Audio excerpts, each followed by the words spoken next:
Kembali bertambah, satu pemain keturunan ngebat perkuat timnas Indonesia. Pernah setim di NEC Nijmegen, Radnar sambut hangat Calvin Verdonk yang jalani proses naturalisasi. Maarten Paes kekuatan baru timnas Indonesia di kualifikasi Piala Dunia, media Vietnam ketar-ketir. Sosok Jens Raven, bomber masa depan timnas Indonesia yang punya mimpi gabung Feyenoord. 3 pelajaran berharga timnas Indonesia U23 setelah kalah menyakitkan dari Uzbekistan lawan tim ganas full press.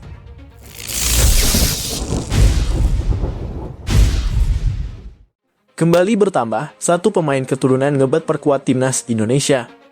Gelombang pemain naturalisasi di timnas Indonesia memang gencar terjadi pada 2 tahun kebelakang ini. Setelah pihak PSSI mengumumkan suksesnya ucap sumpah WNI dari Maarten Paes dan dimulainya proses untuk Calvin Verdonk serta Jens Raven, kini terdapat satu pemain lagi yang minat perkuat timnas Indonesia. Pemain tersebut ialah Daan Wart, yang notabene junior dari Calvin Verdonk di NEC Nijmegen, klub Eredivisie Belanda. Daan Wart berbicara panjang lebar terkait pandangannya terhadap timnas Indonesia dan juga pergerakan PSSI. Hal ini diutarakan pemain 20 tahun dalam channel YouTube dari Yusa Nugraha. Video berdurasi 26 menit yang diunggah pada Selasa kemarin telah ditonton lebih dari 71.000 kali saat artikel ini diunggah. Pemain kelahiran Veghel, Belanda, menjawab pertanyaan terkait minat membela timnas Indonesia.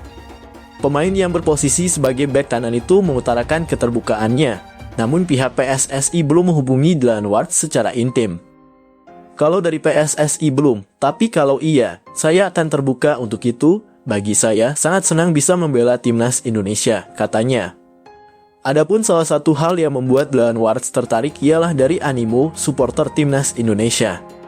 Mereka juga punya supporter yang fanatik, jadi aku tidak akan tolak tawaran itu, sambungnya. Pemain keturunan dari Kebumen tersebut berharap bisa memberi kebahagiaan lewat penampilannya. Bahkan ketika ia belum bisa membela timnas, Dlaanu tetap ingin membahagiakan supporter asal Indonesia di klubnya.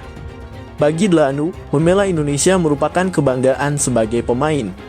Kalau suatu saat nanti akan terjadi, aku berharap bisa membahagiakan supporter timnas Indonesia. Bahkan kalau belum terjadi, aku ingin tetap membahagiakan supporter dari Indonesia di klub tempatku bermain.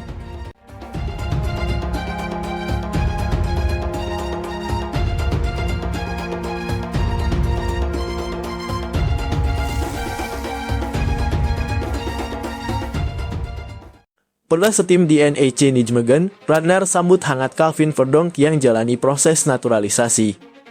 Pemain timnas Indonesia Radnar Oratmangoen menyambut hangat mantan rekan setimnya di NEC Nijmegen yakni Calvin Verdonk yang saat ini menjalani proses naturalisasi. Kepastian naturalisasi Calvin Verdonk sebagai warga negara Indonesia dibeberkan oleh Ketua Umum PSSI Erick Thohir. Hal itu diungkapkan Erick Thohir saat mengabarkan soal suksesnya proses sumpah WNI dari Maarten Paes. Menanggapi hal itu, Radnar Oratmangoen selaku mantan rekan setimnya di NEC Nijmegen menyambut hangat keputusan Calvin Verdonk. Diketahui, Radnar dan Calvin Verdonk sempat satu tim di NEC Nijmegen pada awal musim 2017-2018. Namun berselang bergulirnya Liga Belanda, Radnar malah pindah ke pelukan TOPOS, sedangkan Calvin Verdonk masih di NEC Nijmegen hingga musim ini. Unggahan Instagram story dari Radnar Oratmangoen yang menyambut hangat proses naturalisasi Calvin Verdonk. Penampilan Calvin Verdonk bersama NEC Nijmegen tak perlu diragukan lagi. Selalu menjadi andalan, Calvin Verdonk nyaris tak pernah absen ketika NEC Nijmegen berlaga musim ini. Bahkan, Calvin Verdonk berhasil mengantarkan NEC Nijmegen nangkring di urutan ke-6 Liga Belanda.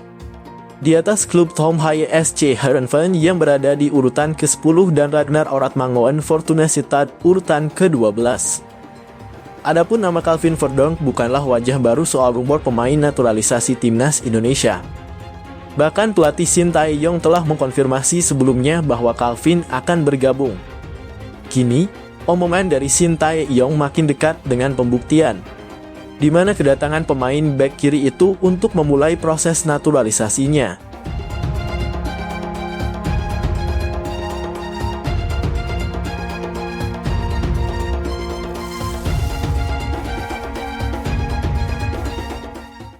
Maarten Paes kekuatan baru timnas Indonesia di kualifikasi Piala Dunia, media Vietnam ketar-ketir. Timnas Indonesia bakal ketambahan amunisi baru di kualifikasi Piala Dunia 2026 pada Juni 2024 mendatang, bakal bikin Vietnam gigit jari. Yakni pemain di bawah Mister Gawang, Maarten Paes yang baru selesai menjalani sumpah warga negara Indonesia di Kanwil Kemenkumham. Kiper yang memiliki darah keturunan Kediri tersebut kurang satu langkah lagi agar bisa membela timnas Indonesia, yakni pemindahan federasi dari Belanda KNVB ke Indonesia. Jika tahap tersebut rampung bulan ini alias sebelum Juni 2024, maka Maarten Paes ajang menjadi senior Hernando Ari di kualifikasi Piala Dunia 2026.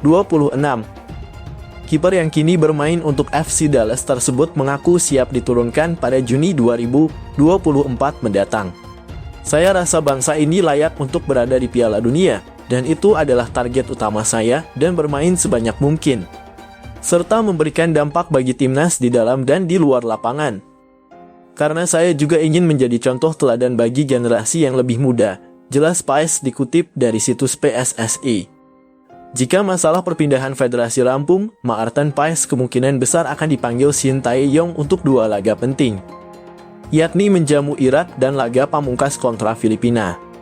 Dari dua laga tersebut, timnas Indonesia hanya memerlukan satu kemenangan untuk lolos ke putaran ketiga. Timnas Indonesia memang belum aman, masih ada Vietnam yang menghantui mereka. Jika Vietnam berhasil meraih kemenangan beruntun, lalu timnas Indonesia kalah beruntun, maka yang menenami Irak lolos ke putaran ketiga adalah Golden Star Warriors.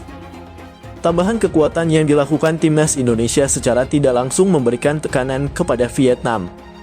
Pada kualifikasi Piala Dunia 2026, peluang timnas Vietnam untuk melaju makin kecil. Vietnam harus memenangkan semua pertandingan sisa melawan Filipina dan Irak dan berharap timnas Indonesia kehilangan poin di kedua pertandingan dengan lawan yang sama. Namun kenyataannya skenario tersebut menjadi semakin tidak mungkin ketika timnas Indonesia pasukan Shin Tae-yong makin diperkuat, tulis Soha.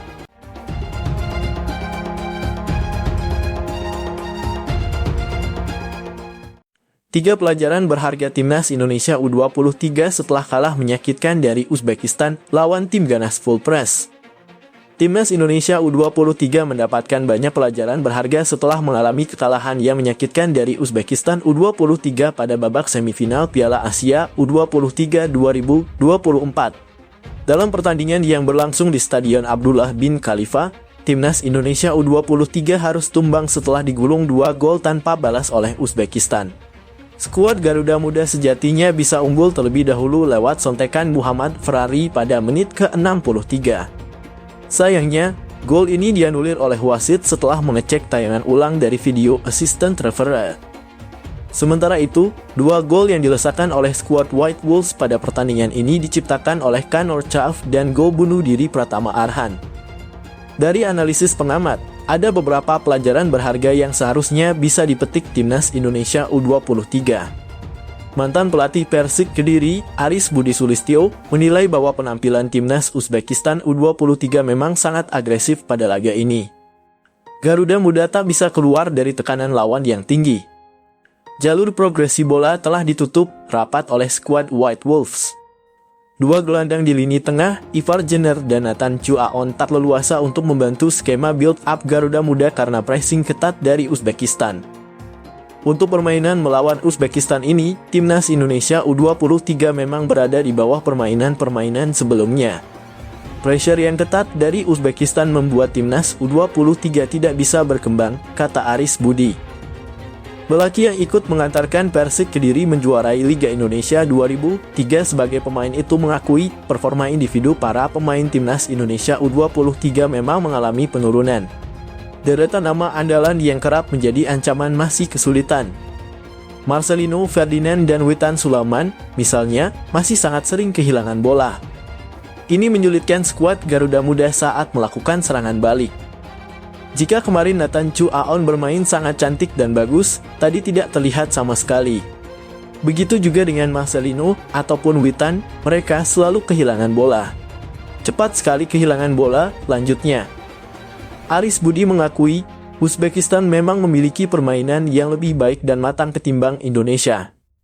Ini tak terlepas dari perbedaan kualitas kemampuan pemain secara individu. Jadi, kalau kita lihat kualitas timnas Indonesia U23 dengan Uzbekistan U23, kita memang harus mengakui bahwa kita masih kalah, baik dari segi permainan juga skill individunya, katanya. Jika dilihat dari pertandingan tadi, memang ada beberapa pemain Uzbekistan yang tampil sangat bagus. Dia mempunyai skill individu di atas rata-rata, tambah lelaki yang pernah tampil di Liga Champions Asia 2007 bersama Persik Kediri itu.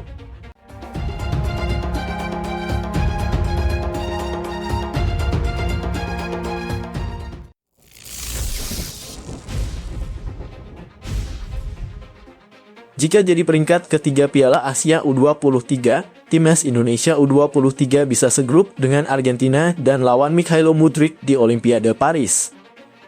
Pintu Olimpiade Paris 2024 masih terbuka lebar untuk timnas Indonesia U23. Tim berjulukan Garuda Muda itu tetap bisa berangkat ke Prancis dengan dua cara.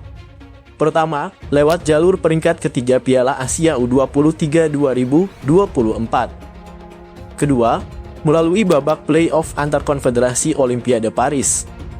Untuk itu, timnas Indonesia U23 perlu menang atas timnas Irak U23 dalam peringkat ketiga Piala Asia U23 di Abdullah bin Khalifa Stadium, Doha. Jika berhasil mengalahkan Irak U23, maka timnas Indonesia U23 akan lolos ke Olimpiade Paris sebagai AFC 3 yang telah diundi ke grup B cabang olahraga cabur sepak bola putra. Dalam drawing Olimpiade Paris pada 20 Maret 2024, grup B juga diisi oleh timnas Argentina U23, timnas Maroko U23, dan timnas Ukraina U23. Argentina U23 kemungkinan bakal dipimpin oleh gelandang Chelsea, Enzo Fernandez, Maroko U23 oleh winger Real Betis, Abde Zalzouli, dan Ukraina U23 oleh penyerang sayap Chelsea, Mikhailo Mudryk. Batas usia pemain di Olimpiade Paris adalah kelahiran 1 Januari 2001. Enzo Fernandez dan Mikhailo Mudryk lahir pada tahun tersebut. Sementara, bila takluk dari Irak U23, maka timnas Indonesia U23 perlu bermain di play-off melawan tim peringkat ketiga Piala Afrika U23 2023, timnas Guinea U23, di Prancis pada 9 Mei 2024. Kemenangan atas Guinea U23 akan mengantar timnas Indonesia U23 masuk grup A Olimpiade Paris bersama tuan rumah timnas Prancis U23, timnas Amerika Serikat U23, dan timnas Selandia Baru U23. Di Olimpiade Paris, Prancis U23 bisa menurunkan bek Arsenal, William Saliba, dan Amerika Serikat U23 dapat memainkan winger Nottingham Forest pinjaman dari Borussia Dortmund, Giovanni Reyna.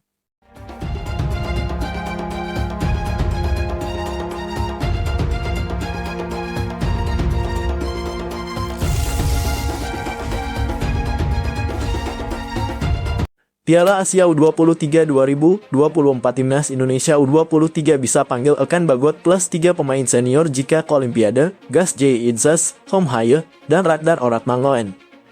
Timnas Indonesia U23 bisa memanggil Elkan Bagot plus 3 pemain senior jika lolos ke Olimpiade Paris 2024. Siapa saja yang berpeluang? Timnas Indonesia U23 masih mempunyai dua cara untuk melaju ke Olimpiade Paris pada 26 Juli 11 Agustus 2024. Pertama, merebut tempat ketiga Piala Asia U23 2024. Untuk itu, Timnas Indonesia U23 harus mengalahkan Timnas Irak U23 di Abdullah bin Khalifa. Jika terwujud, maka Timnas Indonesia U23 akan masuk grup B Olimpiade Paris. Tim berjulukan Garuda Muda itu bakal menghadapi Timnas Argentina U23, Timnas Maroko U23, dan Timnas Ukraina U23. Namun, bila sebaliknya, maka Timnas Indonesia U23 akan melalui babak play-off antar konfederasi dengan wakil Afrika, Timnas Guinea U23. Garuda Muda sudah ditunggu tuan rumah Timnas Prancis U23, Timnas Amerika Serikat U23, dan Timnas Selandia Baru U23 di grup A Olimpiade Paris. Timnas Indonesia U23 bakal menghadapi ranking ketiga Piala Afrika U23 2023 tersebut di Clairefontaine, Prancis pada 9 Mei 2024. Dalam regulasi cabang olahraga, cabur, sepak bola putra Olimpiade 2024 yang diterbitkan FIFA, setiap peserta diperbolehkan mendaftarkan 22 pemain U23, termasuk 3 nama senior. Batas usia pemain U23 di Olimpiade Paris adalah kelahiran 1 Januari 2001. Maka, para personil timnas Indonesia U23 di Piala Asia U23 masih bisa bermain di pesta olahraga multicabur tersebut. Lantas, siapa 3 pemain senior yang pantas memperkuat timnas Indonesia U23 andai melenggang ke Olimpiade Paris? Jatah itu bisa diberikan kepada personil abroad atau yang berkarier di luar negeri. Nama-nama seperti Jay Itzes, Tom Haye, dan Ragnar Oratmangoen layak untuk masuk skuad Garuda Muda di Olimpiade Paris. Namun, karena kebutuhan wingback kanan, Sandy Walsh juga perlu dipertimbangkan. Pelatih timnas Indonesia U23, Shin Tae-yong, masih belum menemukan figur yang tepat untuk posisi itu. Arsitek asal Korea Selatan ini kerap memasang Rio Fahmi dan Fajar Fatur Rahman secara bergantian. Selain itu, jika tidak dalam kondisi cedera seperti yang memasangnya absen di Piala Asia U23, Elkan Bagot berpeluang mengunci satu tempat di lini belakang timnas Indonesia U23 untuk Olimpiade Paris. Olimpiade Paris berlangsung ketika kompetisi di Eropa tengah libur dan statusnya masuk kalender FIFA sehingga klub-klub, termasuk pemilik Jay Itzes, Tom Haye, dan Ragnar Oratmangoen wajib melepas pemainnya ke timnas Indonesia U23. Nama-nama di atas dapat dipadukan dengan beberapa pemain yang telah menjadi tulang punggung timnas Indonesia U23 seperti Marcelino Ferdinand, Justin Hubner, Rizky Widow, Ivar Jenner, Rafael Struijk, Hernando Ari Sutaryadi, Pratama Arhan, Nathan Chu Aon, hingga Witan Sulaiman.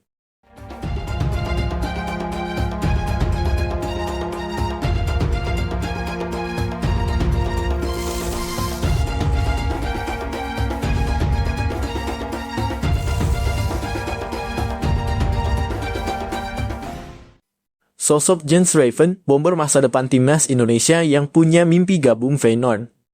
Sosok Jens Raven kembali menjadi bahan perbincangan pecinta sepak bola Indonesia setelah Ketua Umum PSSI, Erick Thohir, memberikan kabar bahagia. Jens Raven bersama Calvin Verdonk menjadi 2 pemain yang tengah menjalani proses naturalisasi setelah kiper Dallas FC, Maarten Paes, diambil sumpah WNI. Kepastian Jens Raven maupun Calvin Verdonk selangkah mendekati kenyataan untuk membela timnas Indonesia disampaikan Erick Thohir melalui unggahan di media sosial Instagramnya. Kini sorotan tertuju kepada Jens Raven, secara posisi memang merupakan amunisi yang dibutuhkan oleh Shin Tae-yong di lini depan timnas Indonesia. Yap, Jens Raven merupakan striker berusia 18 tahun keturunan Indonesia yang kini berkarier di sepak bola Belanda. Dia menjadi bagian dari Dordrecht U21. Kabar yang berkembang, dia hanya menunggu waktu saja untuk bisa dipromosikan ke tim senior karena jajaran staf pelatih tim puas akan performanya. Menariknya, disampaikan oleh Jens Raven, dia memiliki mimpi untuk segera bergabung dengan klub Eredivisie, kompetisi kasta tertinggi sepak bola di negeri kincir angin tersebut. Jens Raven sudah memasang target, tim mana yang diincarnya untuk jadi pelabuhan karier sebagai pesepak bola profesional. Dan tim yang dimaksud oleh striker kelahiran 12 Oktober 2005 ini tidak lain adalah Feyenoord, klub yang berbasis di Rotterdam. Keinginannya untuk bergabung dengan Feyenoord. Di sisi lain, dengan usianya yang masih muda, Raven diharapkan bisa menjadi ujung tombak sekalipun proyek jangka panjang di lini serang skuad Garuda.